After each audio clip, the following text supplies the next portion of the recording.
পাকিস্তান আফগানিস্তান সীমান্ত যেন এখন জ্বলন্ত অগ্নিকুণ্ডে পরিণত হয়েছে। পবিত্র রমজান মাসে একের পর এক সীমান্ত সংঘাতে বেজে উঠেছে মূলধারার যুদ্ধের দামামা। এবার উত্তর পশ্চিমাঞ্চলীয় সীমান্তে সশস্ত্র তালিবান গোষ্ঠীর হামলায় পাকিস্তানের আধা সামরিক বাহিনীর 4 সেনা নিহত হয়েছেন, আহত হয়েছেন অন্তত 7 জন। মোহাম্মদ কাসিম বলেন, 20 মার্চ 2017 সালের একটি স্বপ্নে আমি আফগানিস্তানের সীমান্তের মতো দেখতে পাকিস্তানি সীমান্তের একটি এলাকা দেখতে পাই এবং শত্রুরা সেখানে থেকে পাকিস্তানের সন্ত্রাসীদের পাঠায়।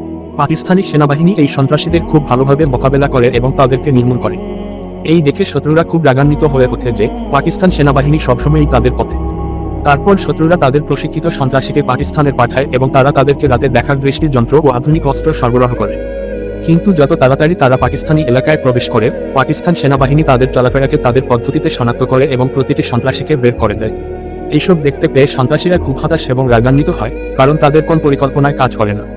তারপর তারা পরিকল্পনা করে এবং সিদ্ধান্ত নেয় অভ্যন্তরীণ আক্রমণ চালানোর, পাকিস্তানকে অভ্যন্তরীণভাবে দুর্বল করে দেওয়ার জন্য, এবং তারপর সীমান্ত থেকে আক্রমণ শুরু করে। বিস্তারিত জানতে ভিজিট করুন muhammadkasimBangla.com।